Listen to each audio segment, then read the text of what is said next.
本日は一般社団法人コンピューターエンターテインメント協会主催、日本日経 BP 共催による東京ゲームショー 2019TGS フォーラム2019グローバルゲームビジネスサミットにご来場いただきまして誠にありがとうございます。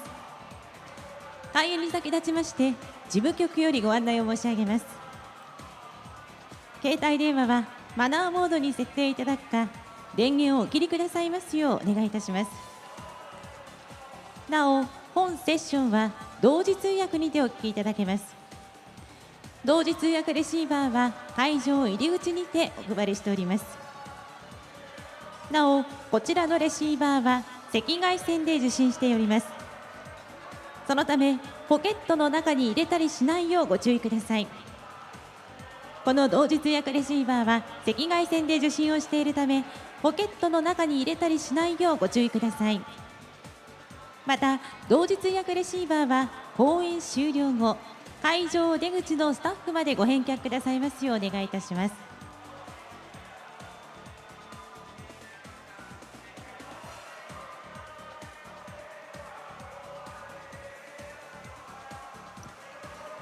それでは講演開始まで今しばらくお待ちください。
京ゲームショー Good 2019 afternoon. ようこそお越しくださいました。 Welcome to Tokyo さて、 Game Show 東京ゲームショー 2019. 2019お楽しみいただいていますでしょうか。 I hope you are enjoying そ the れでは Tokyo ここ Game から Show は東京ゲームショ 2019. ー So now 2019 we'd like to TGS start フォーラム2019 グ the ローバルゲームビジネス Foresight サ for ミットを始めてまいり 2020 た as the いと思い turning ます。 point for the タイ game トルは industry. This is the 2020 Global 年 Game の年 Business 度 Summit. 世界の主要メディア Once 指 again, 揮 the 者が語 title るゲ is ー Foresight ムの for ターニング 2020 ポイン as the トです。 turning point for game それでは industry. まずモデレーターをご紹介し So ます。 first of all, I'd like モ to デレー introduce タ the ーは moderator of this 日経 session. シリコンバレー From 支局 Nikkei 根 BP 津正が Silicon 務め Valley させていただき branch, ます。 we have 根津さん、 Mr. よろしくお願い Nezu. いたします。 Mr. Nezu, please.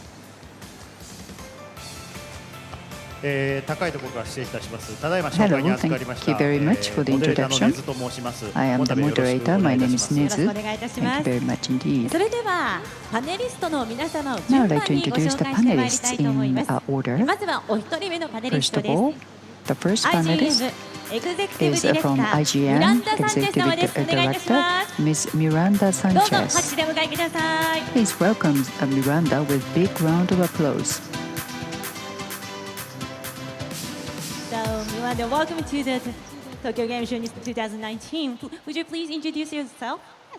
Hello, everyone. I'm Miranda Sanchez from IGN, the US. I'm an executive editor at IGN, so I cover video games and anime. Thank you very much. Please have a take a seat. 続いてお二人目です。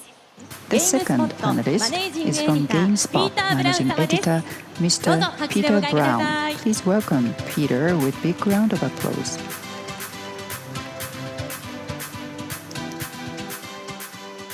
So, would you introduce yourself? Hello, everyone. I'm Peter Brown from GameSpot. I cover video game news and reviews in the U.S. Okay. よろしくお願いします。それでは3人目です。 Thank you very much. The third panelist from IGN Germany, Editor-in-Chief, Mr. Sebastian Osowski.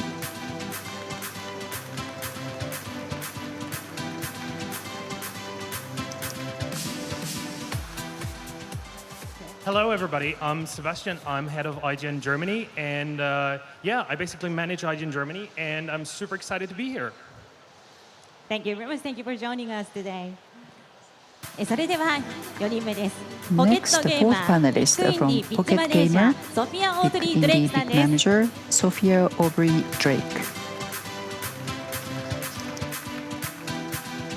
Hi everyone, yep, my name is Sophia Aubrey Drake from Pocket Gamer in the United Kingdom. I'm the special features writer and also lead our indie developer competitions, so I specialize in all things indie game development. Thank you. よろしくお願いします。 Thank you very 続い much. て立命館大学 Next, 教授 from 中村 Ritsumeikan 明則様 University, です。 we have Miss Professor Akinori Nakamura. 立命館大学の中村明則と申します。 Thank you very much. My name is 2002年ぐらいか Nakamura ら from ずっと中国 Ritsumeikan の from ゲーム産業を見 2002. てまい Have りま been して engaged 昨 in 年中国 the ゲーム産業 games 史 in というのを China. 書かせていただいた Last ところ year, こちら I に wrote a book on 出 the させていただきま Chinese した。 game よろしくお願いします market. So よろしくお願いいたします。 I will be どうぞおか looking けくだ forward さい。 to working as a panelist. 続いて Thank は you very much. This is Game CEO Next の is from イム・ This サンフン is さんです。 again. We have Mr. Im Sang-hoon, the CEO of the company. Hi everyone, I'm Simon Lim, the CEO of This Is Game. It's a game press in Korea. I'm really happy and excited to be here. よろしくお願いします。 Thank you very much. 続いては IGN Japan 編集長 From ダニエル・ IGN ロブソン Japan, 様です。 Editor-in-Chief, Mr. Daniel Robson. Hello, everybody. I'm Daniel, Chief Editor of IGN Japan. We're an official media partner of Tokyo Game Show, so we're live streaming throughout the whole week here, but it's really nice to have a chance to come out and see everybody here, and there's so many great games at TGS that I'm really excited to be here. Thanks. よろしくお願いします。 Thank you very そ much. して最後に Lastly, SNBC 日興 I'd 証 like to 券 invite 株式調査部エンターテインメントメディアチームシニアアナリスト前田英二様です。 Mr. Eiji Maeda of SNBC Nikko Securities, in charge of the media and entertainment. Good afternoon. Thank you very much. Maeda from SNBC Securities. You might be wondering why I'm here. For more than 20 years, I have been doing the research on the gaming industry. So thank you very much. よろしくお願いいたします。 Thank you very ということ much. で8名のパネ So リスト now の we 皆 have 様にご登場いただきました。 8それで panelists は on the ここからの stage. 進行はモデレー So ター now の I'd 水 like さんにお to 願い hand し the たいと思います。よろ microphone しくお to 願いいたし Mr. ます。 Nezu, はい the moderator. では、時間も Yes. 限られていますの Thank で、 you very much. We 早 only 速、 have a テ limited ーマご time, と so に we'd いろい like ろ to と get started. ディスカッショ We ンを have していきたい different と思っており themes, ます。 and we will discuss それでは on で it すね、最初、 among い the くつか panel. 今 So 日はで first す of ね、 all, 大きく、3つのテーマで there 話 are をしたい three と思ってお major ります。 themes in this 最初は session. ですね、 First まあ、これから登場するであろう次世代機、is 徐々に about the 情報が next 出てきまし generation て、 hardware. We are getting 全貌は明らかになっていませ information ん little が、 by どういった little. も We do の not か、どう know いったものは everything, 少 but し what kind of 情報が出て next きています generation の hardware で、 will be まずは available 次世代 is ゲーム機に becoming 関して clearer. So first of all, about the next ディスカッシ generation ョンしたいと思い hardware, ま we'd す。 like to で、 have a 続いて、 discussion.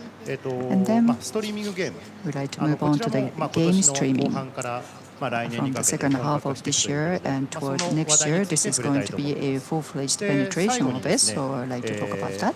And サブスクリ lastly, プションモデル、 I'd like to talk about 定額制の subscription services. モデルのお話もしたいと思ってい So ます。 that では、 is the third 初めに topic that 戻り we'd まし like て、 to まずは have. So 次世代 let's ゲーム機に関 start して the first topic, that is the next generation コメントなりご gaming 考えを hardware. I'd like to get 伺って some いきたい comments と思 from って the おりま panelists. す。で、今公開されている情報ですと、基本的に So は based 次世 upon the 代機はこ information れま that で we と同 have, 様 the に next generation グラ hardware フィックスの進化であったり will ですと have か、 a 全 evolution 体 of の the graphics 性能進化とい and うこと also が the あると overall 思います。 performance will be で、 improved. その中で一つ、分かりや And すい one メッ of セー the ジとして things は、 which is very easy to understand as 今 a まではフル message, HD until で、 now it was a 今 full もうすでに HD, 4K になっていますが、 and now it's 次の 4K, 次世代のゲーム機では and the next 8K というお generation 話も出 would てきてい be ます 8K. ですので、最初はその So, 8K に関して、 about お話を 8K, 伺っていきたいと思いま we'd す。 like to have で a discussion. 実は今回、 fact, 多数の、パネリストの方 since we に have ご so 登壇 many いただいてますし、 panelists on the かつ、 stage, 時間も限られていますので、 and we only have ある程 limited 度 time. 私の方で、 So パネリストの方々 I に、 have アンケートをして、 decided どう already, いったことに興 and 味 I があっ have て、 that どういっ conducted た some survey ご意見をお持ちかと among the いうことを panelists to find out what ざ they're っくり、 interested in. 伺っています。で、その中で、 So based on that, 8K についてですね、コ about メントされていたのが、 8K, ですね、セバスチャンさんでしたので、 Sebastian made a comment. 8K Yeah. の So in Germany, we love 8K. So personally, I'm a big fan of 8K. The more pixels, the better. But looking at like how people adapt and how people buy panels, especially, they still love their full HD hardware. And even if we talk about movies, they still love DVDs. So we're not talking 4K there. If we look at 8K, I still see the challenge that people adapt very slowly. They don't intend to buy an 8K TV set for the next couple of years. So in the next, let's say, 5 years, we're going to see a rise in 4K panels, but not in 8K panels. So, so much regarding the hardware. And I think the trickiest part about 8K, and if we talk about 8K resolution, is this the end of physical medium like DVDs or Blu-rays, etc.? Because the data, the amount of data we need is, I think, especially for Germany, pretty much challenging. We have blank spots in Germany that don't even cover 3G. So downloading a game that is approximately 100 gig or more will take some people from my hometown more than 2 days. And I don't think that this is the future. So people still need to adapt, and especially technology will need to adapt. When we talk about infrastructure, 8K is a massive challenge because we're not talking about just doubling 4K and doubling the amount of data that we need.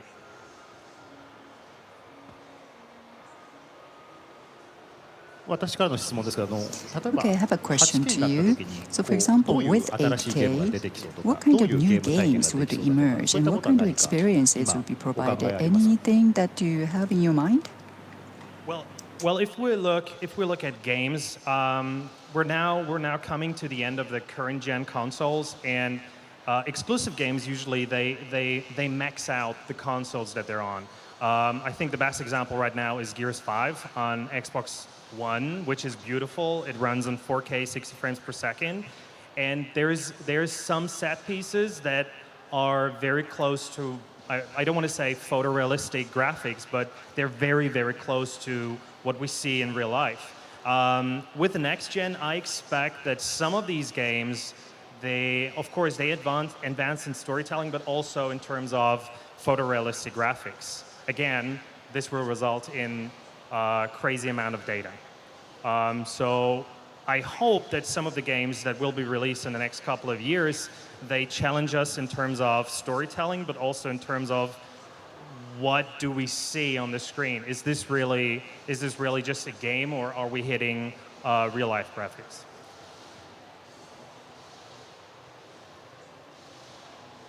なるほど。今の、セバスチャンさんのご意見にパネリストの方何かこう So I see. So we just heard from Sebastian, but would there be anyone who'd like to add on to his comment that we just heard? ダニエルさんどうぞ。So Daniel? I would add one thing, which is that, as Sebastian says, Gears 5 can be played on an Xbox One X in 4K 60 frames per second, but it also has, the developers have had to support the previous generations of Xbox One, which is like, it's one generation, but it's a multi-step generation. And I think we're always going to have that problem going forward for a long time. So even if 8K, is introduced, the developers still have to support 4K, and then they still have to support 1080p. That I think that's going to prevent any like major leaps coming through, because if they only restrict their game to running in 8K, they're shutting off a massive chunk of their audience. So I think it might be a while until we see like an impact on the games themselves in that way. ありがとうございます。Thank you.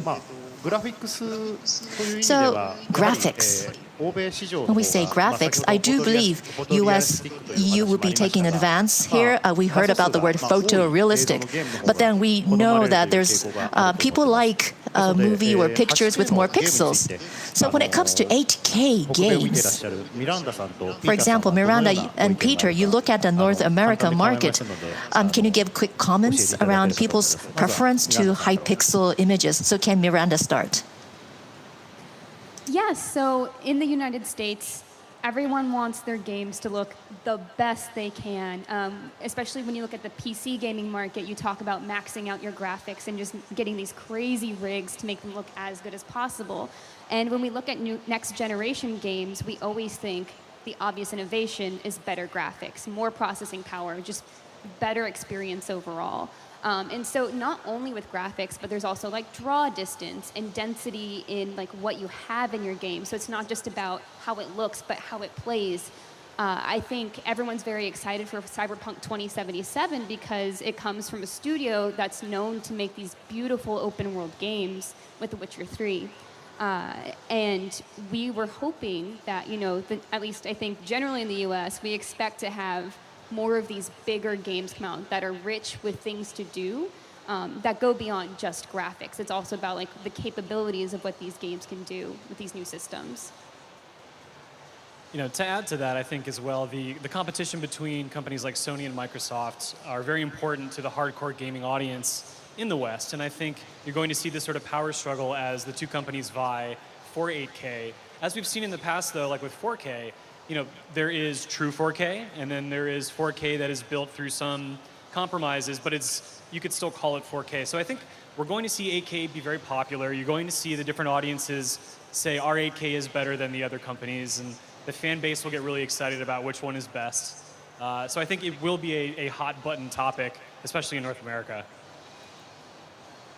It's also not just the resolution, but also the frame rate. That is a huge part of it. Everybody at this point, if your game is running at 30 frames per second, people would be kind of mad about it because they're expecting 60 frames at this point. So I think there will also be a lot of commentary on that in the future as well.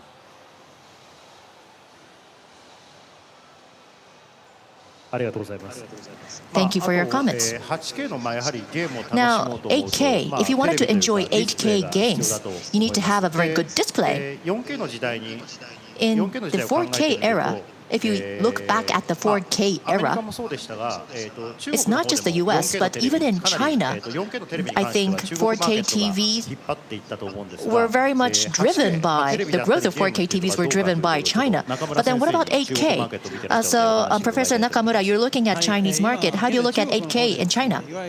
Yes, in China, there is this packaged game, and there's also TV game. In other words, games that people would play using TV monitors.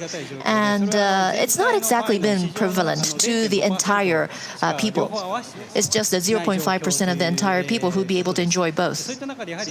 So in this situation, it's not about next-gen platform, but Nintendo Switch. So in April, media was able to announce of this ahead of Nintendo's official announcement. But Nintendo was really thinking about how strategic they'd be able to do this. And it was really much within the plan. And Tencent is now using people like Nintendo as a third party in trying to expand their work. And Tencent don't usually do that, but I think this is worth focusing on. And what people want, or people are looking at, Tencent will be looking into family users. Tencent, of course, is trying to offer like a comprehensive IT servicer, but that means they need to capture families. They haven't been able to capture the entire families in China, and that's going. And the key to going into families could be Nintendo Switch, and they'd be able to use app games, or they'd be able to use some game titles for PCs. And there's a lot of those in China already. But then Nintendo Switch be able to offer new user interface, and I do believe that really captures the attention of Chinese people. And I'm sure there'd be a lot of potential there, and that's why I would like to point out Nintendo Switch as something next gen. Thank you. So you mentioned about Nintendo Switch. So let's go into a little more of that. So again, there'll be a lot of game hardwares or platforms that is being developed. But Microsoft is also saying they'd like to come up with something new, SI or Sony as well. But what about Nintendo? We don't hear news about something new. Now, I think Maeda-san, you know what Nintendo is doing. What is Nintendo doing?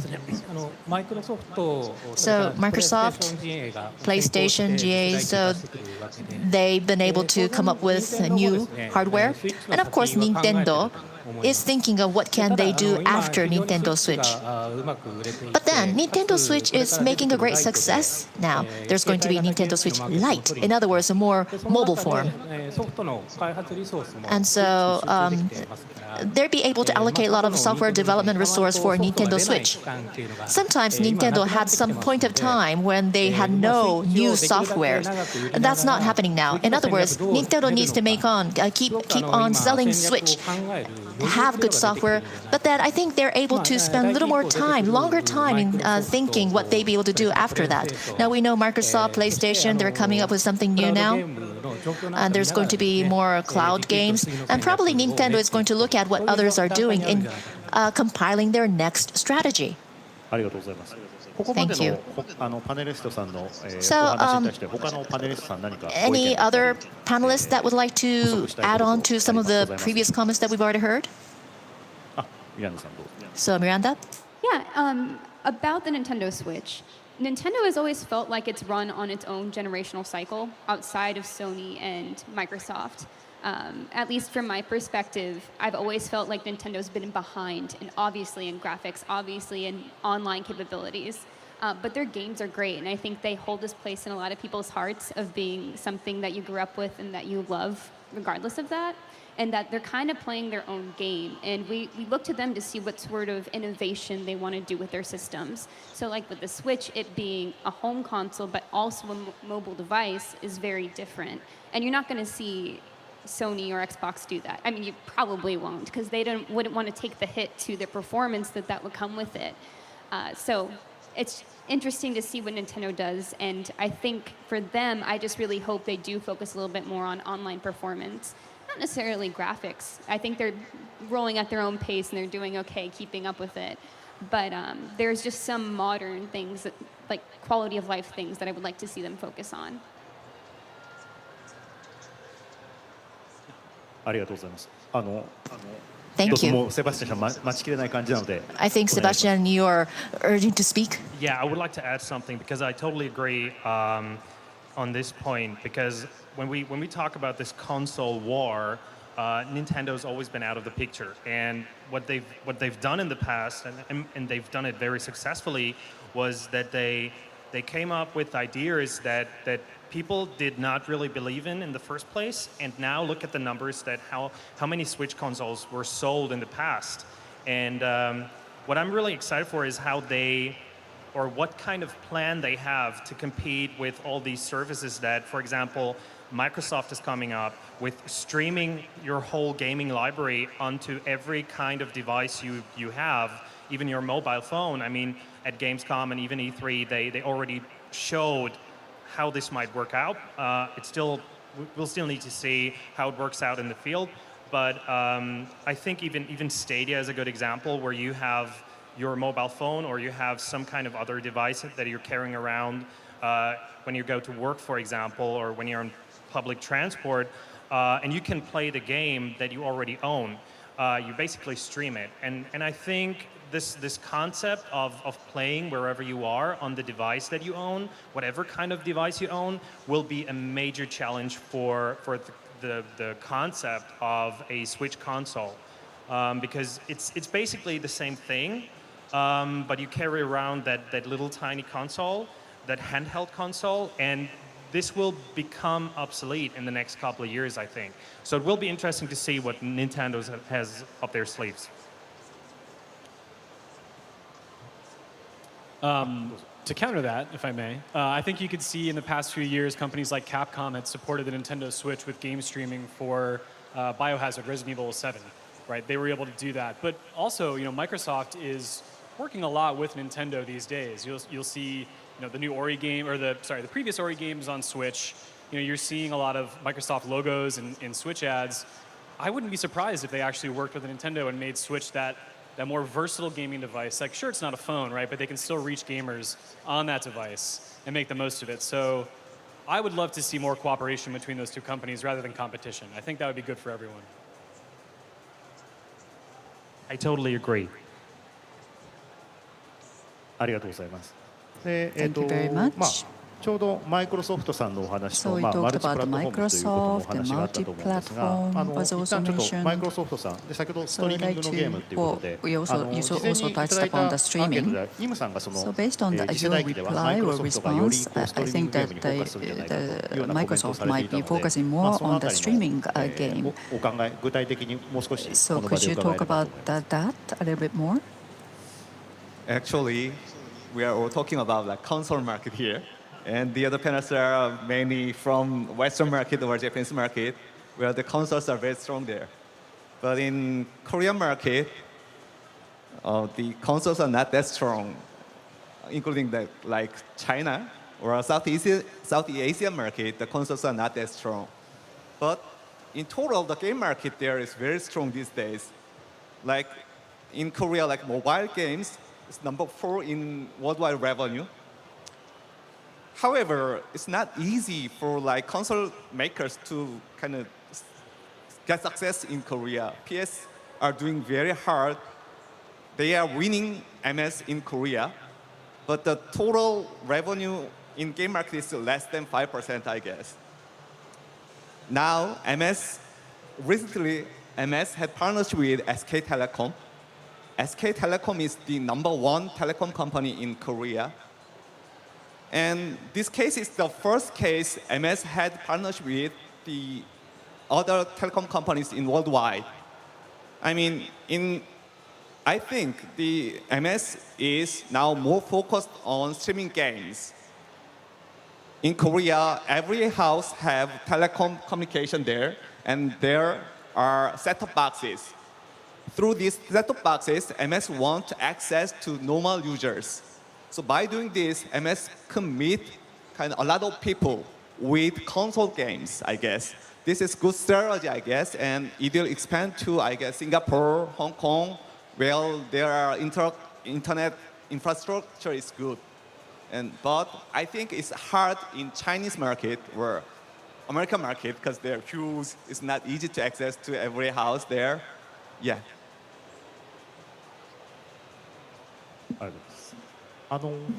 Thank you very 中村 much. 先生いかがですか、中国。 Professor Nakamura, anything to add about China or about the subscription? Honestly speaking, right now it's difficult in China because MMO market, when it started up, the monthly subscription was done, but after 5 years, major MMO, the major publishers included, the monthly subscription, they changed to items charging. So game apps, the biggest market is China. So including that, the item charging or item-based charging is what's being done. Netflix-like charging, that is the subscription of the video. They use a premium type, so YouTube or Amazon Prime. So free of charge, free viewing, there are many free viewing available. So only when you want to see it faster than the others or earlier than the others, you pay. So a monthly subscription type is difficult to take root in China. That's my view. Thank you very much. Sophia? Yeah, I was just going to add, from a European point of view, I think that the subscription model is quite an interesting approach. I think that, and I know we're going to speak about it later, that streaming still has a lot of issues across many regions. The subscription model might actually pose an interesting proposition for much of the European market, especially the UK, where I'm from, and Ireland. We have very strong internet. It might not be strong enough for streaming, but we normally have unlimited data packages and similar sort of payment systems, which means that gamers can leave these downloading overnight in order to make use of the subscription model. I think it's also interesting as well because whereas in, let's say, the American market where Microsoft is fairly popular and holds quite a good market share, that's not really true in Europe. Where PlayStation dominates and Nintendo has obviously seen big growth through Nintendo Switch again. So Microsoft have had to think of different ways to appeal to the market. And I think this subscription model is a way of doing that in order to offer something different to an audience that maybe doesn't have as much disposable income as other members of society. A subscription model fits their needs quite well.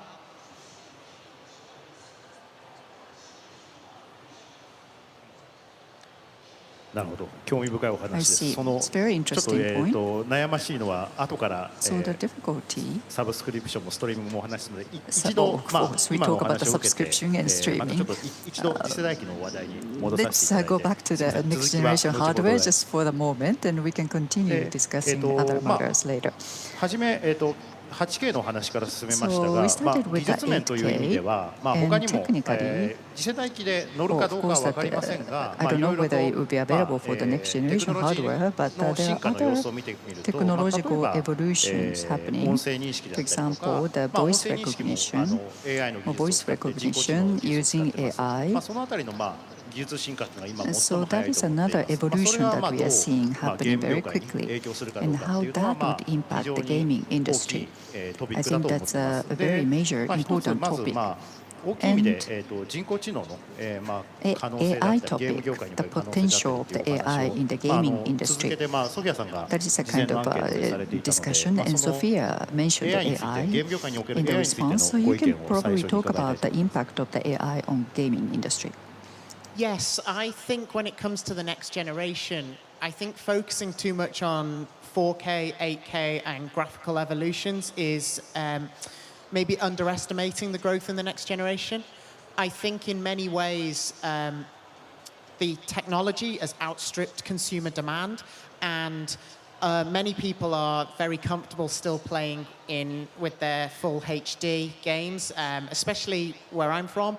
The adoption for 4K is not that strong, and people are very happy as they are. However, they do want to see big moves from generation to generation. And one of those areas where that can and normally is achieved is AI. It's something we don't often talk about, but actually, if you look at the jumps in artificial intelligence, even from Super Nintendo to Nintendo 64 to GameCube, and forward throughout the generations, whether it's PlayStation 2 to PlayStation 3, these AI jumps are greater, and what they allow us to do is not necessarily for the game to look better, but it allows for the game to play better. It allows the game to be smarter, but that also allows not only for the players to have more enjoyment, but it also allows developers to find to create new experiences because the technology has grown. And I think that here, because of the way how strong graphics already are, I think AI is going to be one of the key focuses in terms of technological advancements. I think we can also see that as well, as we touched upon with Nintendo. Nintendo never enter that graphical race, but that doesn't mean technological advancements aren't being made. And I think that shows that it's much more than just graphics. To her point, in Korean situation, there are major 3 companies in Korea, NCSoft, Nexon, and Netmarble. They didn't care about VR things, AR things at all. It's interesting because the other world, they cared kind of VR, AR things. They all care about AI things. They have made their own AI division. A lot of people, they hire like workers people there. All they are competing about AI in Korea. It's very interesting thing. Yeah. Of course, as you say, with Korea, it just makes me think Korea is one of the biggest mobile markets in the world. And again, mobile is such a massive area of the industry that often is overlooked in favor of discussing PlayStation, Nintendo, PC, Microsoft. But obviously, mobile isn't looking at the graphical race. It's looking at the artificial intelligence race and making the games smarter. In many ways, especially when you change the payment model, the monetization model from upfront payment to in-app purchases, those developers and those publishers are wanting the game to be smarter so that those players want to continue playing the game.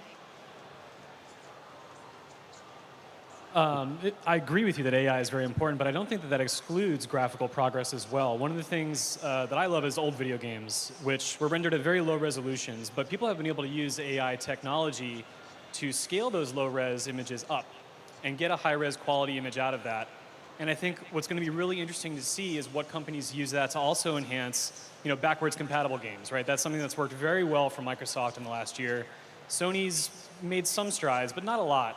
I wouldn't be shocked if they actually used AI to help up-res a lot of games that maybe were natively 720p or 1080p up to 4K or higher. So yes to AI, but I think that could also work for graphics too.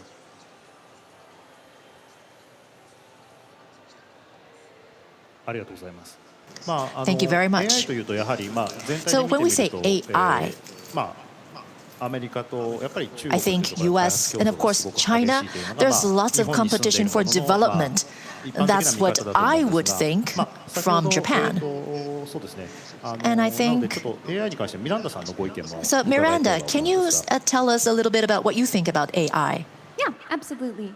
So as far as AI we've been talking about, it's a lot more software and hardware development. And I think there's also the user side of it, of AI, of like the AI personalities. So Google has just Google, Apple has Siri, and Microsoft has Cortana. PlayStation doesn't really have anything that I'm aware of. They just have some user interfaces that you can do with voice commands that I completely forgot existed until I looked it up, because it's not very marketed. But I think this is something that I would also like to see with next generation for Microsoft to really work with more. The Kinect was a cool feature that the Xbox One, or also the 360 had. And the big takeaway from it was that people like to use their Kinect to tell it to pause Netflix or change the channel or change your game or capture something. They didn't really use it for the actual movement stuff as much as they were hoping for, I think. But I think they can take that and implement it further in the next generation console. So I think Cortana could be something that they integrate more into Project Scarlet, potentially, as just a way to further differentiate it from whatever Sony's doing with their next console. And I think we're always looking for those innovations beyond just, obviously, graphics and performance. We want something that makes their console different or unique in some way. And that's potentially a thing that Microsoft could do, because they already do have a lot of that built up with other Windows platforms and other Microsoft products. And I think at this point, a lot of people are used to talking to their devices for commands. So like with Google, they have like their Google hubs and stuff, and you could just tell it to turn on your lights or, you know, change the temperature. And there's so many things that make sense for that to be an advancement in games as well. なるほど。Thank you. ボイスコマンドということは、So voice command. 使い勝手、ユーザーインターフェースをシンプルにしていて、 It simplifies user interface and it enhances user experience, right? Yes, absolutely. There's so many things that people do socially with games now too. So like if you want to start a stream or capture a moment in a game, you can say, hey, Xbox, capture that. Or whatever you need to say to make that happen. And that makes playing that game just so much easier so that you can go on to share that cool thing you did in your game way easier. And I think that's just like a fun, easy touch that would make things just feel better. The challenge with next gen for Xbox is that I don't think they'd reintroduce the Kinect because they did pull it whenever they made the Xbox One X. And that's not even a thing you can get unless you buy a ridiculous adapter. So I think this could be something they maybe implement in the actual system itself, in controllers, or some other way so you can do voice commands easily while you're playing your game. And you don't have to, say, pull out a remote. Or if you're watching a movie, you don't have to reach for something. You just say what you need, and then it'll do it.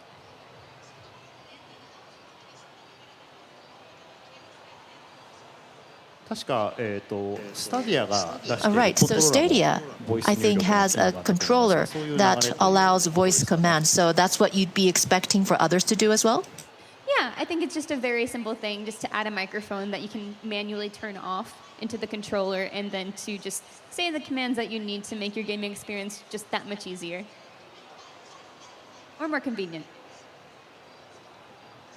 Thank you. Yeah, Sebastian, please. There's two things that I would like to add because regarding voice commands, I mean, I was a big fan of the Kinect hardware because I still think that even today it's a great piece of hardware. I mean, the way it was promoted maybe was not so good, which is also the reason why I think it failed. I mean, I love dancing in front of the TV, but that was basically it. But regarding voice commands, I think there's one thing that Microsoft is doing very well, and I think this will be integrated into the next generation hardware as well, is the adaptive controller.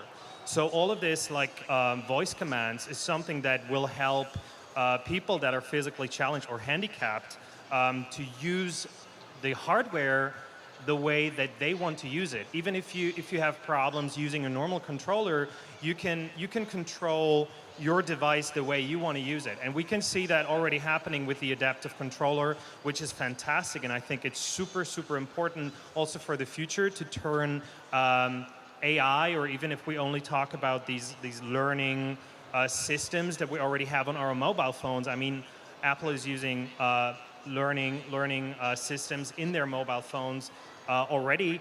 We can turn this into a thing, into every single controller.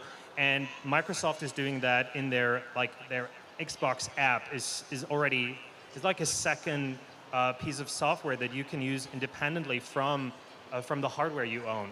So I totally agree that this piece should be implemented, and I hope to see it being implemented in the next-gen hardware. To your point, accessibility has been such a huge and great thing to see Microsoft leading the charge on for games. And yeah, AI could absolutely be used to that. There's a feature on the Xbox right now where you can have kind of like a co-pilot mode. So two people will play, and one of the people are kind of leading, but the other person can help that person play the game if they need help. And I think that could be something that AI could also do if they need like a co-pilot mode for the games where somebody has a bit of a challenge playing games, can get some AI help as well. I think that could be a cool use. ありがとうございます。今出たシンプルな操作、 So simple use or better accessibility. I think this is something Daniel would be able to speak about. I think Daniel was saying today's controllers are too complicated. It could be simplified. So I think you probably would have some ideas you can put here. Yeah, absolutely. So first of all, to the point that Miranda and Sebastian were just talking about, in terms of bringing gaming to a wider audience, being a fully able-bodied person, you know, we have a different experience than somebody who maybe can't use a controller. And having voice, having things like the adaptive controller, having those options definitely widens things out.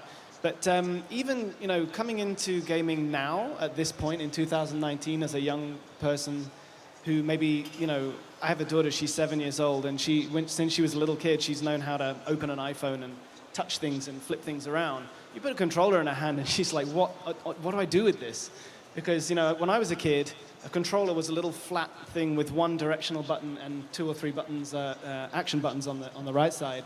And over time, you know, shoulder buttons came in, sticks came in, rumble came in, and bit by bit, you know, the features were increased, and it was easy to kind of get your head around it. And controlling a character in a 3D space, and this, you know, left hand controls which way you're looking, but the other hand controls which way you're walking and stuff like that. You put that in my daughter's hand and she's like, no, I don't want to do that. I'm going to go straight back to the iPhone and just play mobile games, thank you. I think looking at something like the Nintendo Switch, where it does offer a more sort of boiled down control experience, is super refreshing. And I think it's I love that system for a lot of reasons. I think that's one of the things that I love most about it, is that you can just take off the left controller and the right controller. Each one becomes a controller on its own. There's just enough buttons to just about be able to play.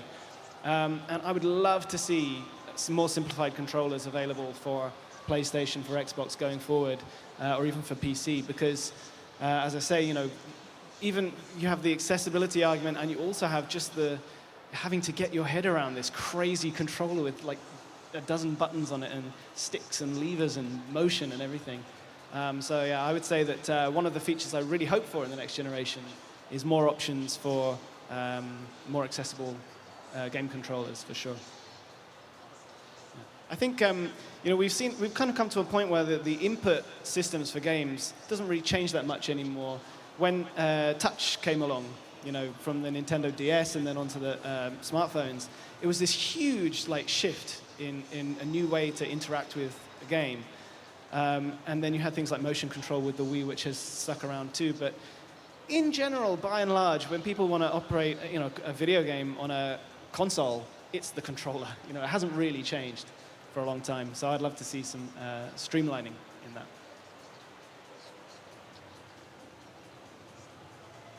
ありがとうございます。まあ、その、シンプルにする有力な手段はやはりボイスコントロールっていうのは一つ有力な手段だとお考えですか。Thank you. So one of the way is a voice control, do you think? Yeah, so I think the great thing about voice control, so already we have voice control. You know, I have it in my phone, and I have it in my Google thing, my Amazon thing, and all the different things have voice control in them.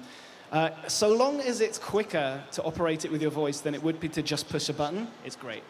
When it's stupid and you ask it to do something and it doesn't understand what you're trying to tell it, then it's not so good. And I think that that's where advances in AI are going to be super important, like crucial for that stuff to really work. And I think the reason that it's advancing so much as it is now is that it has come out of the hands of the game companies and more into the big tech giants. You know, people like Google and Amazon are making like these amazing strides with that stuff. But I still find, I mean, you know, I'm an iPhone user, and the main thing I use Siri for is just checking the time or the weather, and that's like not great, is it? That's not the sort of Star Trek future that we all were looking for when we thought we could talk to our computers. So I think that you know, when that stuff sort of starts to catch up, and the AI can predict what it is that you want, and can, you know, maybe you have an unusual way of speaking, or maybe you have a difficult accent, or maybe you just, I don't know, you're tired and you're not speaking properly that particular time, that it can still understand you and give you what you want, like C-3PO in Star Wars, you know what I mean? But that said, you know, I think that the best use case for that is definitely for people who do have disabilities, who need assistance, who, you know, maybe can't use a controller or a mouse or a keyboard. To have that extra layer of control is great. Sebastian? Yeah, to add to that, I think localization is a major challenge here. So when we talk about voice commands, I remember that when the Kinect was introduced, voice commands were not available in Germany for, I think, half a year or longer. Because, of course, every territory has to localize these voice commands. These voice commands need to be updated. And you have to take into consideration that every territory. And if I think of Germany, we have the north of Germany that has a very special dialect. And people from the north of Germany, if they speak their dialect, they will not understand what a Bavarian in the south of Germany is saying. So this is only one country. So if we talk about the UK, if we talk about China, if we talk about the US, it's basically the same challenge. So we need a neural network or even AI that basically works around that in a certain way. And I'm not an expert when it comes to AI, but I think this is the main challenge, to make this available at the same time in all regions without waiting for, let's say, half a year or a year to make this available in, let's say, Germany or China. I don't know how many dialects are there in China, but I think this is the most important challenge here. Thank you very much. もしそのアクセシビリティがどんどん上がっていけ So ば、accessibility as it オリンピックのよう improves, にパラリンピックのような esports 形で、 would いろん become な like 方 an が競技できる Olympic よ or うな e スポー Paralympic ツの世界が games, 広 so がってい many く people とい can うのは、 participate in そう the いうような感じ、ダ esports. ニエルさんはどう、そういう Is ような that something 感じ that を抱いていますか？ Danielle, you will foresee in the future? To have the opportunity for more people to interact with gaming in general? そうです。オリンパラリンピッ Yes, ク、オリン that's ピッ right. クの So ように、 it's より like 多 a くの人が e スポーツ Paralympic の競技 Games に or 取り組め Olympic る。 Games, I mean, many more people participating in Yeah, of course, yeah. And I esports. think, you know, esports is a very, it's an industry that's still growing, especially here in Japan, where we're still behind the West in general terms for esports. Opening up, having different ways to compete is always great, right? And I think, you know, sometimes when you watch the Paralympics versus the Olympics, it's actually kind of more impressive, you know, the feats that these athletes are able to pull off with, you know, even though they require some sort of assistance. And so having, you know, maybe somebody who has a disability wouldn't go head-to-head with an able-bodied person in the same esports bout, but to have a separate tournament or something like that would be a really positive thing. Yeah, I'd love to see that. ありがとうございます。中村先生、何かおっし Thank ゃりたい。you, Professor Nakamura. But the esports in China, from the early years, same in Korea, the government or the state talks about it as an electronic game and has developed. So as China, mobile esports have more players. So from that perspective, I think it will keep developing, and the playing games itself could be an added value. And together with that, as an industry or industrial ecosystem is being formed, that is becoming more important. So in Japan, what would happen in Japan? The new or those people who could not enjoy sports have an opportunity to do so. And as an industry, how would it be formed? So I think that would be very important. I see. What about Korea? It's very clear that esports is replacing the traditional sports among teens and 20s, I think. It happens already in the United States and China because the market size is huge there. But in other regions, it's not as strong as that because there are not many sponsors. So I'm worried about that thing because there are some big companies like MasterCard, Toyota sponsored esports thing last year. And League of Legends and Dota is doing there. But except for this, I do not see many other opportunities for other gaming companies or small companies out there. Another worry I have is this. I've seen esports since like 1999 or something. And I have seen a lot of professional esports athletes in Korea. I mean, we know some very famous sports player who is now doing well, but there are a lot of players who are not that good these days because their highlight is like the age of 19 years old to like 22 years old.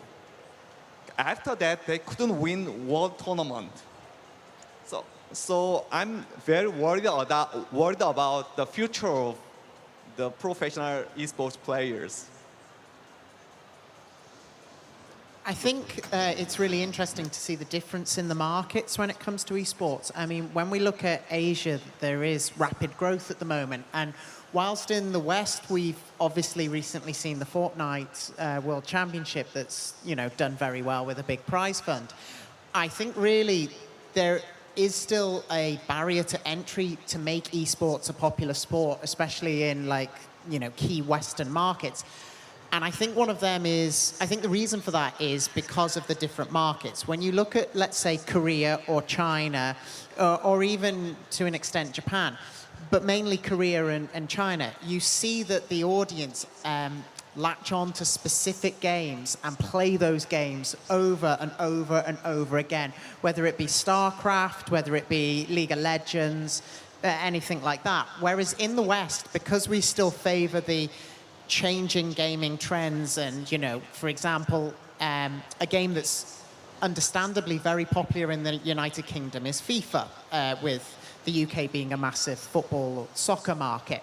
But because EA release a new version of that game every single year with changes to that game, it sort of prevents a growth of an esports around FIFA. The same could be said for something like some of the major fighting games like Street Fighter or even, Smash Brothers.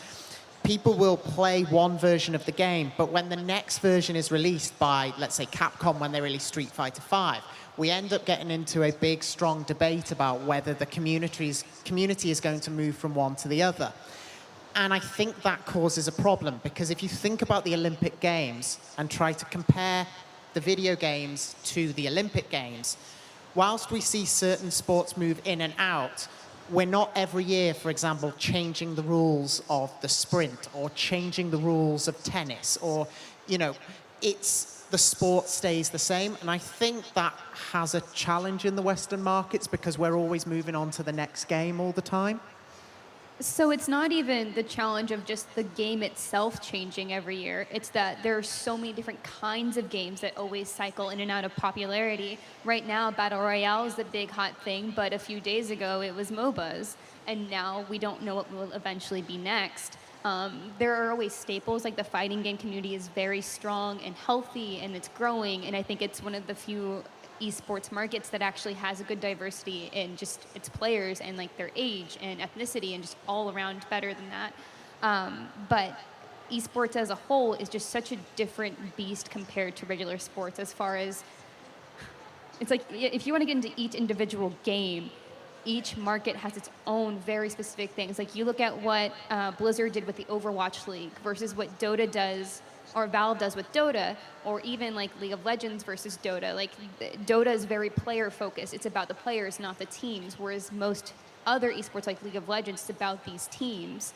And so it's a challenge to see how esports as a whole can grow when you're looking at so many different variables within each single thing. So it's not going to be a growth of, well, this one will make it to the Olympics forever, because that game probably won't be popular forever.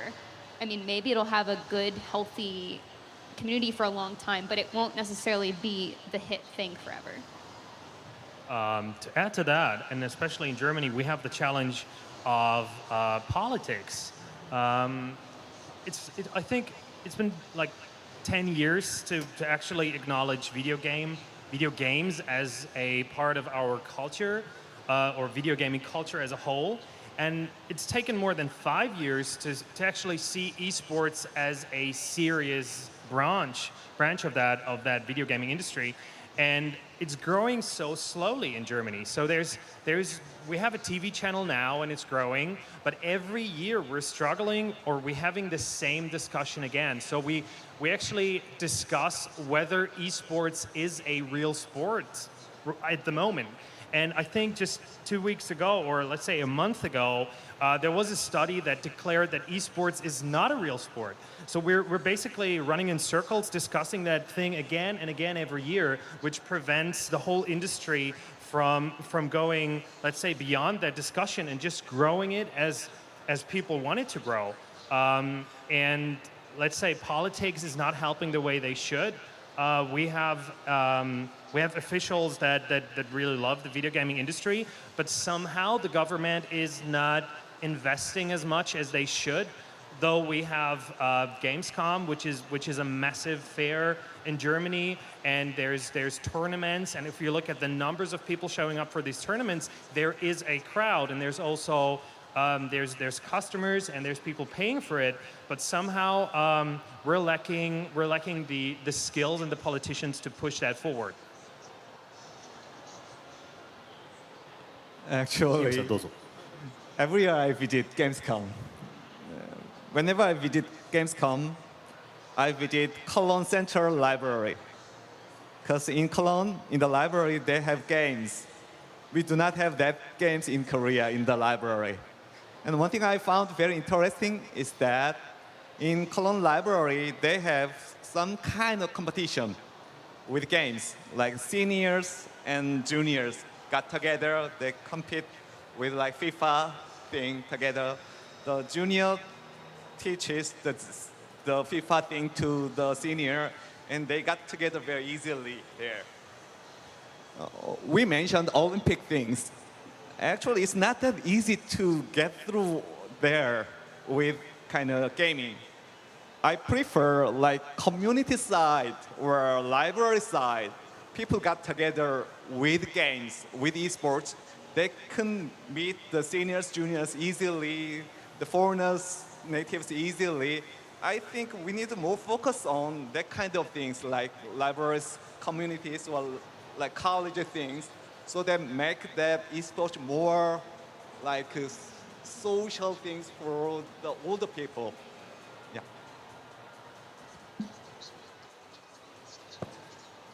So going back to what Sebastian mentioned about politics and the impact that has on esports, here in Japan, you know, one of the main things that's held esports back is that the amount of prize money that you are legally allowed to award is very, very low compared to everywhere else in the world. This is something that's sort of slowly changing, but through a complicated system where individual players have to go and apply for a license that allows them to compete in certain competitions where they can win a higher prize money. And so, you know, the real opportunities, if you're an esports player in Japan, or if you're a serious player and you want to be like a top player, really the opportunities are all overseas. You have to go and compete somewhere else in another country across the world, which puts up all kinds of barriers for you because, you know, now I have to buy a plane ticket and go there and I have to compete, and if I don't win, I've just, you know, used up my money and whatever. I think that as different countries have different approaches to what is allowed and what is not allowed within esports, there's going to always be this sort of barrier to like a global competition.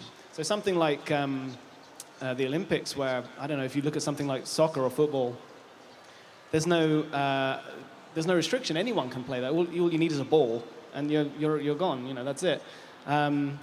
Even if you look at things like IP and licensing, you know, to put on an esports contest, you have to have some, you know, most likely you need to have some form of permission to use that game, to brand your tournament as a contest around that game. Whereas, of course, there is no IP restriction on football or on archery or on horse riding or whatever it is that you're looking at in the Olympics. So I think these are all, and those restrictions vary from country to country. So I think that having these different rules in different countries for the foreseeable future anyway is definitely going to be something that holds back a global esports scene.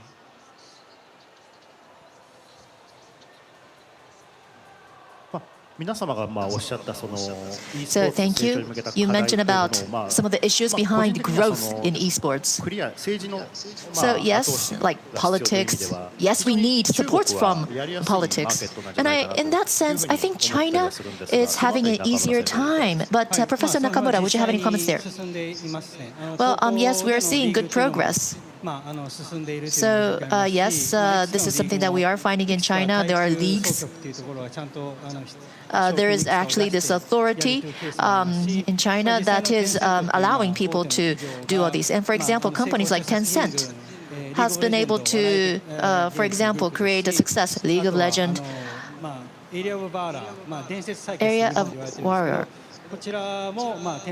is also another game, a title, a mobile game by Tencent, and is so far being very successful. There's another company, NetEast, another title, game which is very popular even in Japan, and I think these could all be used in esports event.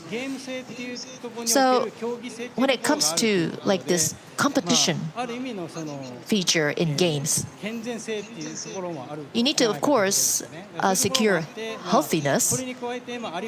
But in addition to that, there's like IT giants like Alibaba. They're also creating, for example, esports stadium in China. So that's another driver of esports growth. So esports plus some local or assist from companies is good. And of course, if you have any IP, IP holders actually are trying to create some esports event as well.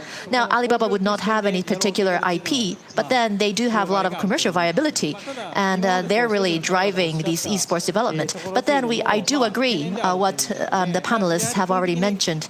I do agree there are some concerns.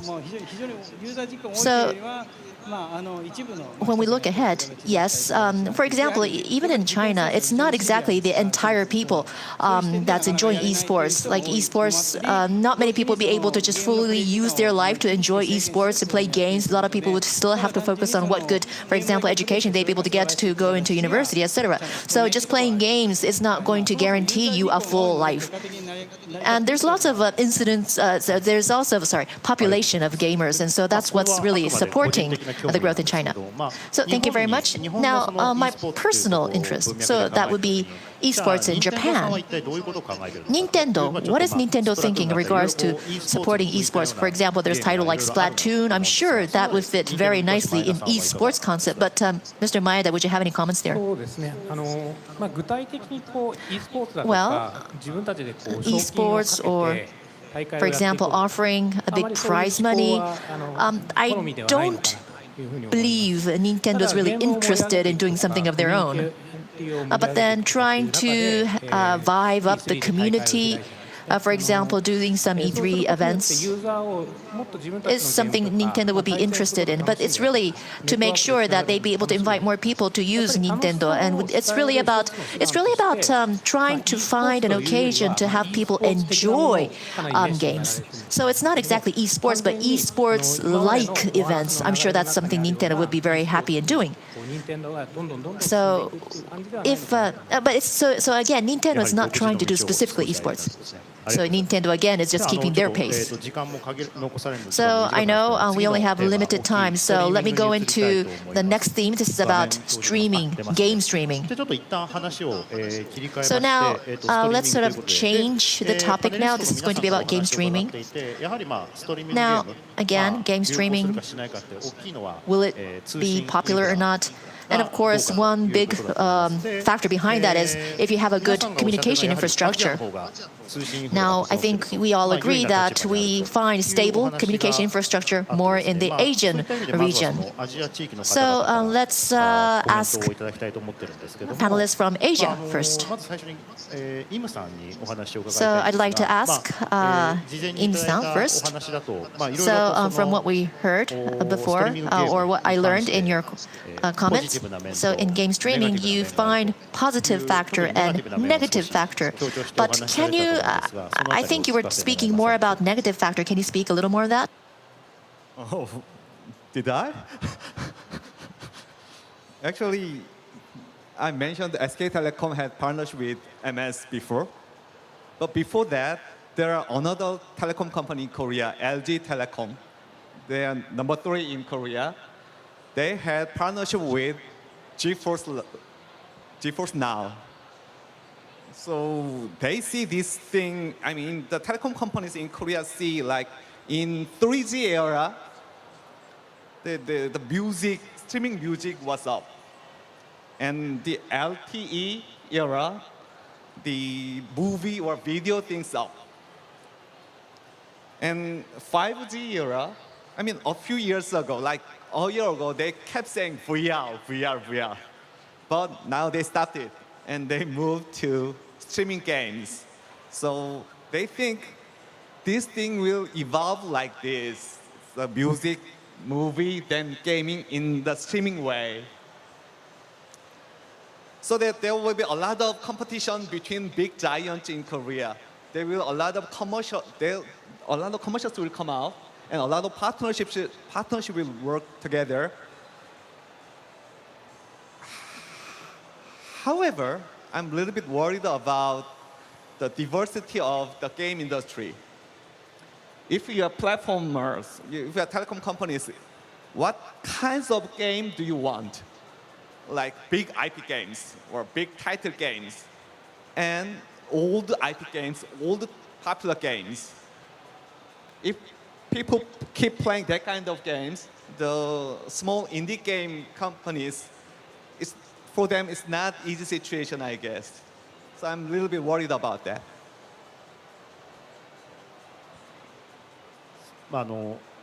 ダイバーシティという意味で少 Right, し心 so 配 you な面が mentioned あるという diversity. 理解で So 正しいでしょ yes, you are concerned in that sense.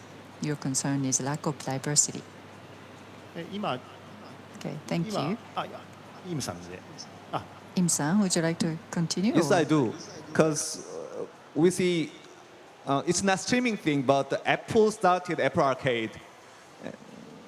And Apple will have some kind of old IP titles from Capcom, or I don't remember the big Japanese companies which have like old titles. And they have some good titles from Annapurna Games, very, very popular indie game companies, but it's not normal indie game company actually. So already very famous indie game companies. They will gather, they want to have big names there, not the new, not the small companies. So that with the competition with these big platforms, big developers will have a lot of opportunities, while small companies can't get that kind of opportunities. わかりました。ありがとうございます。 I see. Thank you. 続いてダニエルさんに伺いたいんですが、Daniel, 少し I'd like to ask 似 a たような感じで question. ストリーミングゲー Maybe ム、 similar いろいろまだ questions. 技術 Streaming 的な課題があ games, るので、 there are カジュア technical ルなゲームに issues or 少し challenges. シフトというか我慢しなきゃいけない So みたいなことをお probably っしゃ there って will be い a たと思う shift の to で、そのあたり casual games. I コメントい think た you だけますか。 mentioned that. So would you like to comment? So first of all, when it comes to streaming games, we're in one of the best countries in the world for game streaming. We already have it actually on Nintendo Switch. 2 games. There are a lot of games on Nintendo Switch, but just 2 of them you can stream to your console: Resident Evil 7 and Assassin's Creed Origins. Has anyone here played either of those games as a streaming game on Nintendo Switch? Anyone in the audience here? Well, I would say, yeah. So it sounds like it should be bad. Actually, it works pretty good. And I think it really just depends on the type of game that you're playing. And the kind of internet connection that you have. If you're playing with your Switch in the dock with a LAN connection, it works it's pretty impressive. If I'm out and I'm on the train and I connect my Switch to my phone and just tether my internet up from my phone, actually it's not too bad. And you're kind of able to get through the game. It might stutter a little bit, but you can actually play. The problem is, I mean, as we can see, there's just 2 games. It's like a test, right? We're not quite there yet. But in terms of any country that has the infrastructure already, Japan is definitely way, way, way up there. But I think that the problem is that, you know, for a game where, for example, the frame rate is really important, for a game where the input latency is really important, that's where we're still really not quite there. At E3, I got a chance to play some games on Microsoft's xCloud system. And so I'm streaming games like Forza and Halo to a phone and playing them on there. And again, it's like you can just about play and it pretty much works. But when you're playing Forza and the frame rate just judders a little bit, you're out of there. You know, you're going to crash into a barrier. And so, I mean, literally in the game, of course, but also as someone who's trying to play the thing as well. So, yeah, I think Japan is sort of leading in terms of the tech side is way ahead of the curve. But there's still so much ground to cover still. Not sure if that answered the question or not. Sorry. それは答えになるか。ありがとうございます。ありがとうございます。Well, thank you very much. 少しインフラがやはり重要ということですが、So infrastructure is 先ほど申し上げた important. 米国と As 欧 I 州、 said, も the ちろん US and Europe, パリとか、ロサ of ンゼル course, ス in とか、大 Paris きい or 都 Los 市はイン Angeles, フラ問 the 題ない major と思います cities, が、 no 国土が issue 広い of の the で、地 infrastructure. 方都 But 市、 it's a big インフラ country, が so 少し if you go 危 to ない the 部分もあると local 思うんです。 cities, 危ないというか、 maybe there is a 整ってない部分もあると思うんですけど、 not very well そのあたり、 established そういう状況 infrastructure. の中で、それぞれ So 米 under 国と欧 those 州という circumstances, のは、 US, ストリー Europe, ミングゲーム、どのようにこう about the 普及 streaming していったり、あ games るい or は game キ streaming, ラーアプリケーションどう how な do you るか think と that いうお they 話 would を伺いたいんです penetrate けど、 and まずは what would be the 私 killer に近いミラン applications? ダさんから Let me start with コメントをお願 Miranda. いしてもいいですか。 Would you like to comment? Yeah, absolutely. So I grew up in Texas. I lived kind of by some cows for a while. It was very rural. We probably wouldn't want to stream games there because we had decent internet, but it's not enough to really run at the performance that we'd want. So for people like me who really care about their video game performance and just want to play games, streaming doesn't make a lot of sense. And I think that's going to be the case for a lot of people in the US, where this seems like a nice thing for if you're traveling. I could see maybe if hotels like work out deals with game companies or like Google and like, here, you can stream these games in your hotel room so you can keep playing that thing that you're playing at home. That makes sense. But as far as just being at home, like I have game consoles, I have a PC that can play these things already, so I don't really need to stream, even in like a really good city where I probably have better internet than someone else who's in kind of a more rural area. And as far as like a killer app, as I think like Google Stadia and just like this kind of streaming platform is more of an enticing entry point for people who don't play a lot of games. So if you have in the US, like Fortnite is huge with kids. They love it. They all play it on their iPhones. I hear about them getting taken away all the time and causing disruption in class. And it's very cute, but I can see that maybe these are kids who don't necessarily have game consoles, or they may not. And so something like a Google Stadia or streaming platform could be a lower investment to get into more games. And that could be something that's enticing as opposed to having to buy a very expensive game system. But the problem, again, comes down to streaming. So I think if they can't actually run those games very well, then it's going to be hard for that market to really want to catch on. But most major cities do have pretty stable internet. It's just a worry about bandwidth caps. So it's like if you can only use so much internet every month, and then you start getting it slowed down, then you can't really make that a viable product in your home. Yeah, so to follow up, a lot of your points are absolutely true, but the idea of bandwidth cap, you can raise that if you want, but you're going to spend a lot of money. So right now in San Francisco, we have really decent internet. You can have either cable, internet, or fiber. I can't get fiber even though I live in a nice part of the city. It's just not available. It's actually more available to the suburban areas in San Francisco. They get unlimited speed and good value for their dollar. I spend about $100 a month on internet, and that will let me stream games, but even without streaming games, I'm hitting my data cap. And for every, I think, 50 gigabytes I go over, it costs me another $20 a month. So if I really wanted to incorporate game streaming and make that a part of my gaming lifestyle, I could be spending $200 a month on internet, that's just way too much. I don't think that's worth it at that point. And then to your previous point about, well, people would just rather have game consoles, you can get a base level PS4 used for probably $200. So maybe that's the thing that you would want to do in a situation like mine, or you just spend a little bit more and get the higher end console. The killer app, I think, honestly, it's going to be a mix of what Daniel was talking about and what I was referring to earlier, that relationship with Microsoft and Switch, working together to sort of bring those two brands and their strong suits into one scenario, so everyone can kind of benefit, and every gamer of all type can have something that'll work for them. But it's going to be a very difficult challenge for North America. Even if you're in a city, it's not as simple as just having good internet or being able to afford it, because maybe it's not going to make sense. Why would you if you can just own the console and play it there? Yeah, I think this is a really interesting point, because if for a minute you indulge me and let me talk about the United Kingdom, where I'm from. I think the United Kingdom is potentially the best suited Western country to take advantage of game streaming. We are a very small country, which means we can connect the country easier and faster.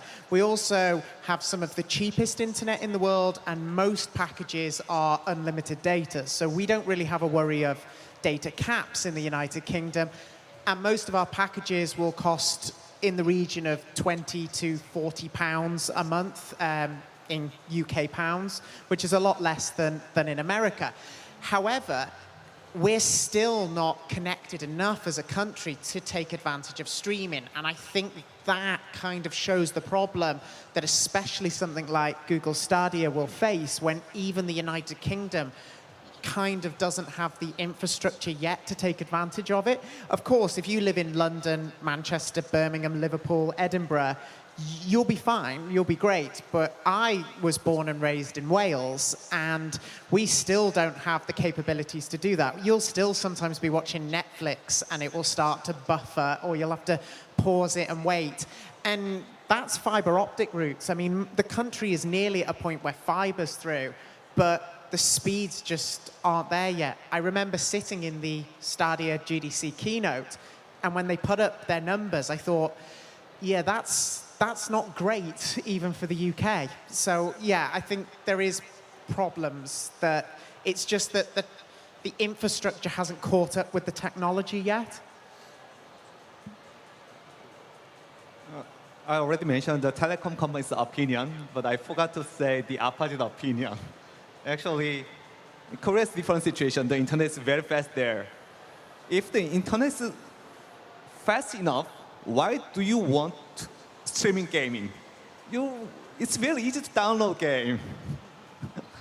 Another thing is that it's different from music or a movie. It takes about 30 minutes or 4 minutes. It takes about 1 hour, 2 hours. But gaming, if you play games, it takes about a month or 2 months, something like that. You can easily download games. Mm-hmm.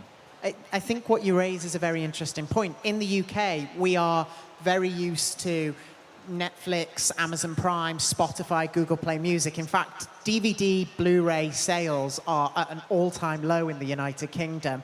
And you'll find even in some shops, they don't even stock physical goods anymore because we are, in the UK, moving very rapidly to a digital subscription-based future. However, like you say, I think that potentially when it comes to gaming, something like Microsoft's Game Pass is actually better suited to take advantage of that market because people can download that and then it's there for them to play online, offline, in ups and downs. And this is only what other mediums have started doing. Netflix offers downloads, Amazon does as well. I use Google Play Music, in which I have most of my library downloaded for this trip because I don't have data here. So I think maybe Microsoft's approach might actually be a better model for the way the infrastructure is right now.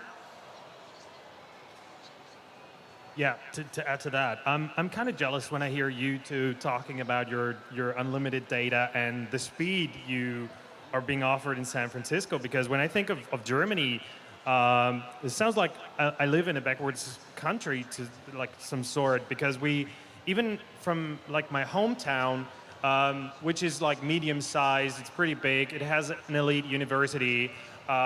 There's blank spots in my hometown that basically has very slow internet. It doesn't have 4K LTE. So we're not even there yet talking like 5G, because we don't even have 4G. So when we talk about streaming, when you go from my old hometown to Berlin, which is like 150 miles, there's areas that don't even have mobile internet. So they don't even have 4G or whatever you call it, LTE. 5G is not an option. They have ISDN. And there is rural areas in Germany that, when we talk about telecom, where telecom decided to abandon ISDN, which means that their phones in their homes go back to analog. So they have analog phones again, which is totally crazy. So when we talk about game streaming, there's major challenges in Germany in which areas you basically want to offer it. And then the second point is for who is it attractive? why not, as you said, why not just download your game? A game like The Witcher or Assassin's Creed games, they offer a playtime of around like 300, 200 hours. Why should I stream that kind of game to my mobile device, apart from, is it actually possible in the area that I live in?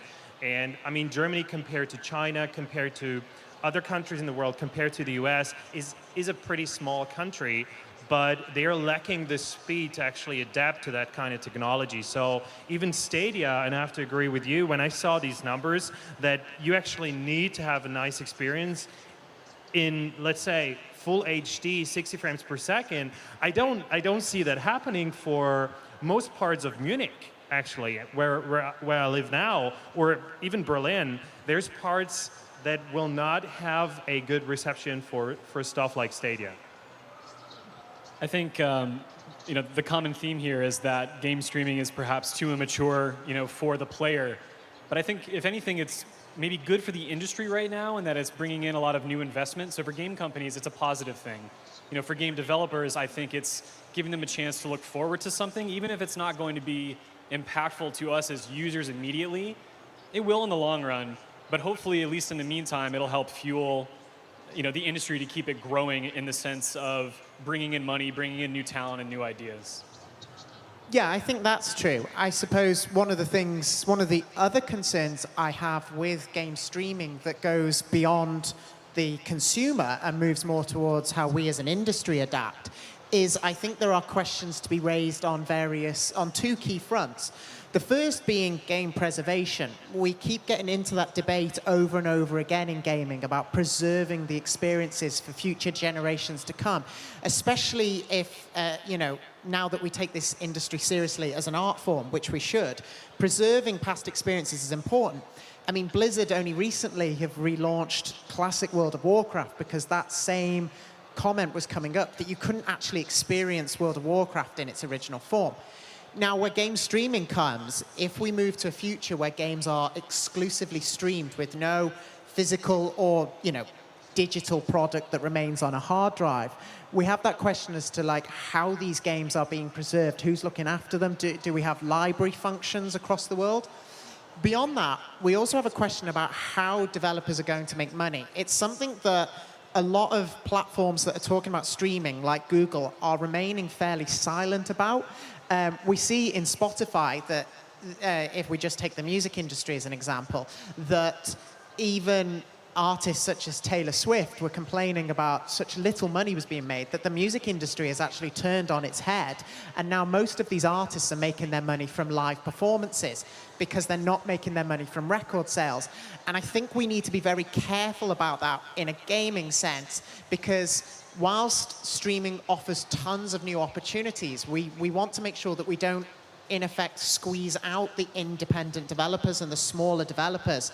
Because if, for example, studios are making money based on length of play or number of plays, that's just going to play into the hands of the already big established publishers rather than aiding the smaller community.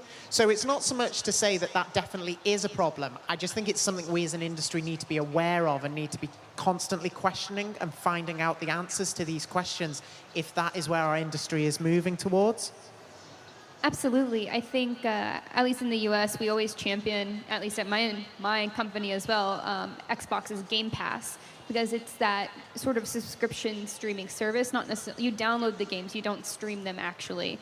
But the exciting thing is that people get to try games maybe that they wouldn't have tried otherwise because you're already paying for this full subscription. You get access to this library. So to your point, yes, it's very important that we make sure that the people behind the games are getting paid fairly. But I do think it actually does open up access to these games that people wouldn't have purchased otherwise if they have a limited budget. And yeah, maybe this indie game is only $20, but if they only have $60 to spend on the game and there's one $60 game they really want, they're not going to get that $20 indie game. So I think there's that counterpoint as well to having kind of these libraries of subscription services that could be really cool for discovery.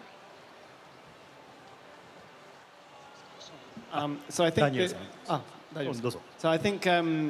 this is where it kind of comes to, is like, who's the user for this stuff? And I think on paper, someone who either is a casual gamer, they don't want to go out and spend money on a console, but they just want to be able to play a bunch of games. That sounds like it should be one. Or somebody who doesn't have much money to begin with. They love video games, but they can't afford to buy very many of them. They want to play a lot of games.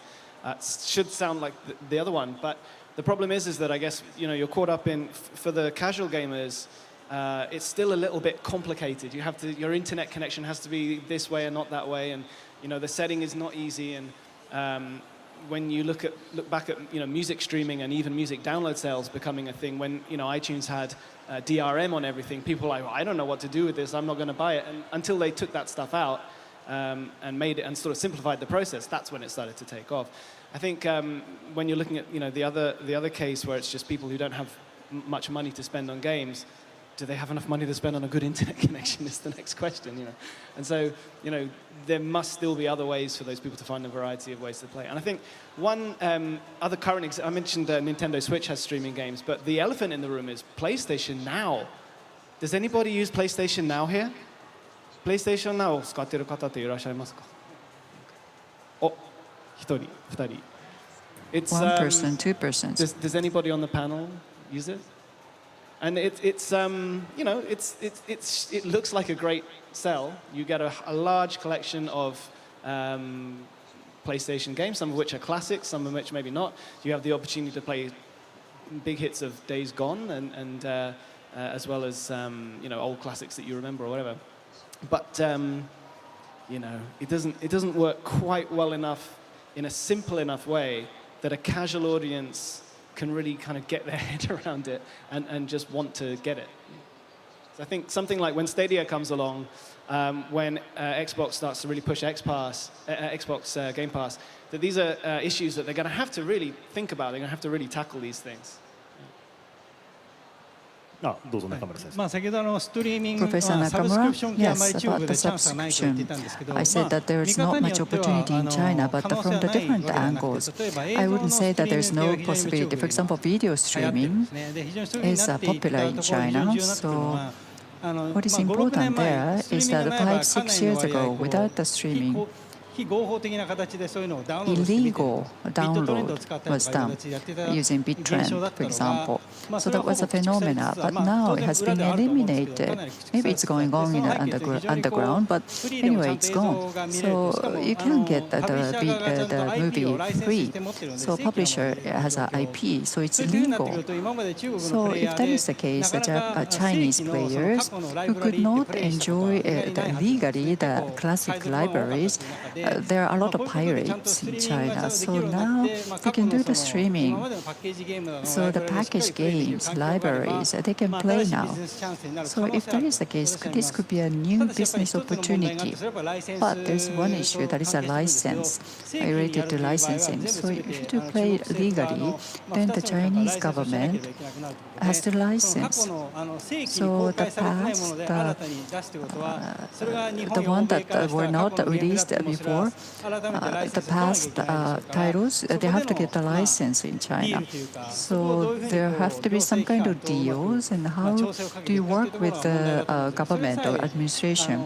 If you can make a good adjustment, if you're successful there, then the past or historical libraries could be very attractive for the Chinese players.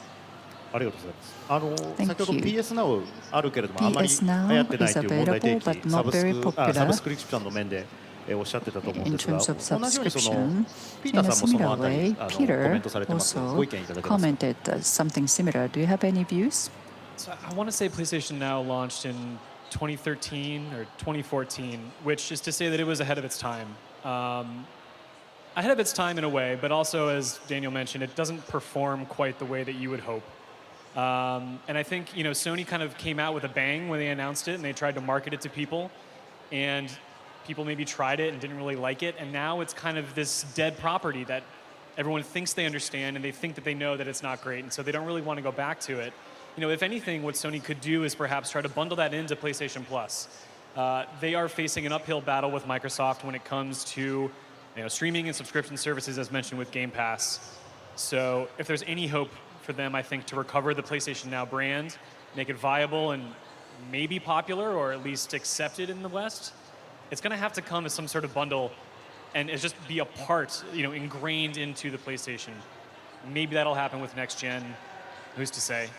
It's anyone's guess, I think. ありがとうございます。 Thank you. いかがですか。その Miranda, 先ほど中 do you 村 have 先生 anything? が Professor MMO で Nakamura すでにそういう talked about the 月 fact 額の that the 料金スタイルで、 MMO 中国 already では have フ a リーでしたけど、 monthly アメリ subscription, カだと this もう which すで is に free そういう of MMO があっ charge たりとか in します China, が、 but in US you already have the サブスクにつ MMO. いてはどのようなご意見 So ですか。 what are your views on subscription? Yeah, so I am interested in a game like Final Fantasy XIV, which is a very popular MMO. But I have such a hard time playing it because it is subscription based. I have already paid for this game, and the fact that I have to pay more money to play for a game that I paid for is kind of hard for me because that's not the model for a lot of games anymore.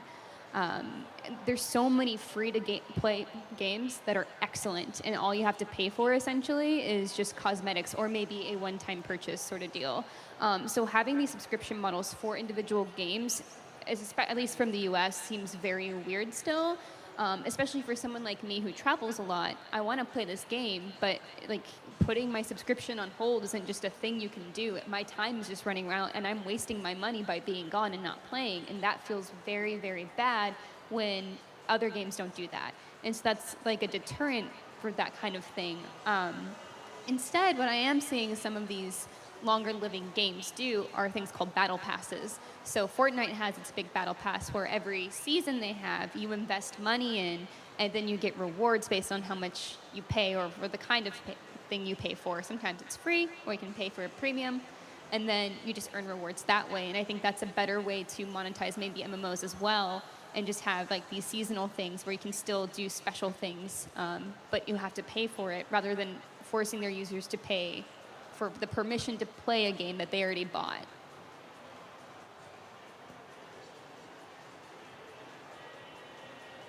ありがとうございます。先ほど、 Okay, thank you. サブスクのモデルで、About the ストリーミン subscription グもそうですけど、 model, コンテンツ制作者の方に streaming どれぐらい content レベニュー developer, が入るのか how シェア much できるの revenue かっていうお will 話 be があったと思うん shared ですが、 with 前 the 田さんもそ content のあたりかなり developers? 懸念されていて、 Professor, あと、 Mr. その Maeda, 文 I 脈 think で、 you're concerned about that. So 例 in え that ばサブス context, クリプションであれば、ソフトウェア、 subscription ゲームソフトの会社も独自でやろうと a してま game すし、 software プラッ company, トフォー they're マー様 trying や to ろうと do して their ます。そ own のあた and りの関係性も platformers 含め as て well. お話を So 伺 could い you たいんです talk けど。 about those? ユーザー側から見れば、 From the user's 同じゲームをや perspective, るんだったら買い切っちゃった方 if が you い are い。 to play the サブス same クでやるんだ game, った it's ら better た to くさんの buy. ゲームを If you are doing the 日替わりで subscription, 楽しみたい、月 then 替 you わり want で to 楽しみた enjoy い the っていうのがあ different る。 games on the daily で basis 裏 or 返 a す day, と monthly basis. ゲームのコンテンツを提供す So る側 game からいくと content, 常 the に自分のゲー provider, ムに触っていただけるわけでは they ないか want もしれない。 to be able to, 先ほど probably they won't Spotify be able to と play テイラー・スウィフトの話も出ま the したけれど favorite. も、 The きちっ Spotify and Taylor と Swift were mentioned. 特にゲームだと音楽以上に So 初期の gaming, 開発コ more スト than かかります music, から、 the こ initial のサブスクリプ development ションの cost レ is ベニューシ high. ェアだけで So subscription リクープ revenue できるよう share なビジネスモ is デルになる not と。 sufficient. でそうな So ってくる there have と、 to be a good 例え business ばまあ model. 今お話あったように、 So right now, ゲームソフトメーカー自体 so が game software 別の manufacturers 形で自分たち in の a サブスクリ different プション way モデルだったり、 have their まあ own サブスクリプショ subscription ンのプラッ model, トフォームの上でさら or にプレミア on ムの top 価 of the 格で売って subscription もらえるよう platform, な they can sell ちょ their っとハイブリ title ッドな with the 形 premium. をプ So ラット kind フ of ォ a ーマーが提 hybrid. 供してくれないと、なかなかこう新作を That ですね needs to be 出してい provided く by the まあその platformer プ so ラットフォ that ーム they, が差別 there 化 will になる be よう some な new タイトルが titles 揃 so って that こ they ないん can じゃないか、その differentiate あたりをまあこ the こから探ってい platform. くっていう感じじゃないか So that's something that we need to pursue. ありがとうございます。話は尽き Thank ないと思 you. いますが、もうすでに時 We 間を過ぎて are, ますので、 we are 最後にせっ already かく海外から run 皆 out さん of いらして time. 東 Since 京ゲー we ムショウ have いらし so てい many ただいているの panelists で、まあ outside 今 of 年の Japan 東京ゲームショウ to で Tokyo Game 一 Show. 番注目して So いるトピッ finally, ク I'd だった like りです to とか、 ask what you ゲ are ームソ looking フト、 for あるい in は this これから回られると思うの Tokyo で Game 楽しみ Show. にして What いる kind こと of をそれ game ぞれ皆 software 様 or what you are 伺えれば looking なと思い forward ます。 to in this ミラ show? ンダさんいかがですか。 Miranda? I feel lucky that I get to go first because I think my answer might be shared among some other panelists. I'm definitely looking forward to seeing Death Stranding. Sorry. I think it's a very exciting title. Like, I want to know more. I want to see all that gameplay that's been teased on Twitter. So, yes, very excited. You are correct. You did steal my answer. If anything, the new games are very exciting, but as mentioned earlier, I also love old games. So the PC Engine Mini and the Mega Drive Mini are two products I'm very much looking forward to. And I can't wait to play actually the PC Engine Mini very soon after this panel. So yeah, that's my answer. Well, yeah, I can only add to the Death Stranding part because I can't wait to finally understand what this game is about, because so far I don't. I have no idea what the concept is, what the plot is, what the gameplay is going to look like. So I think we're going to have a great time here at Tokyo Game Show. It's about the connection, like we're having on this panel. Yeah, right. Breaking down walls. Yeah, the strands.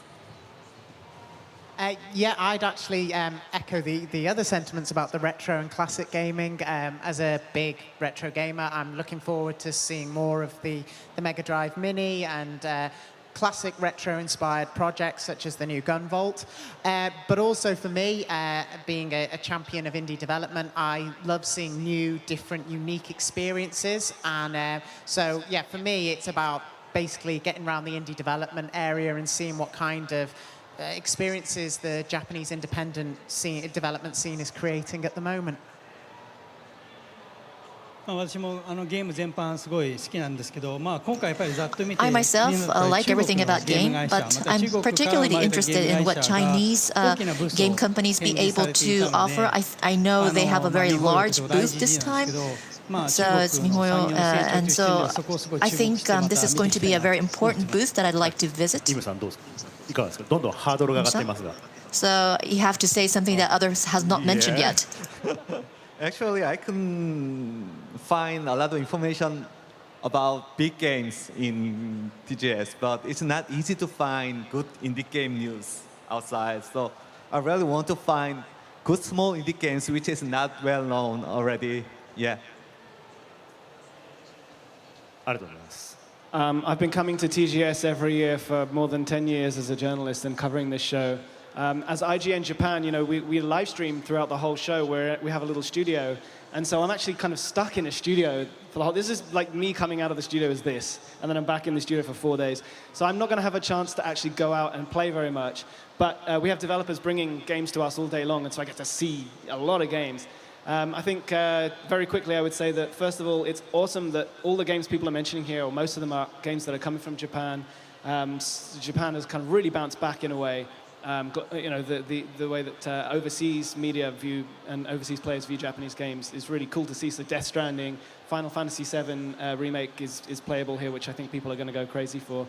And also, I would agree with you, Simon, that you can find out about the big games anywhere, and you can just wait for them to come out to play a 10-minute slice. Go to the indie area, go check out a booth from, you know, a game that you don't already know about, where there isn't a long line, you don't have to line up for 3 hours, and you get to get straight in and play something. Right over behind us where we are now, an area where university students are making these awesome games. Yeah, my advice is to go check out anywhere that does not have a long line. You might find a good game. So,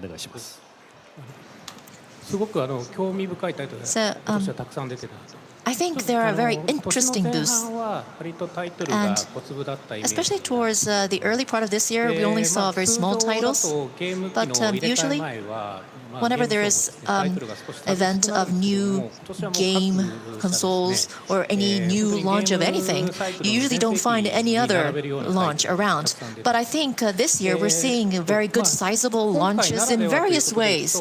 Now, also 5G. What new experience can you get through 5G? I think this is something that you might want to think as you visit all the booths. Thank you very much. So thank you to everyone. So it is time. I think we have to close the session. But thank you very much once again.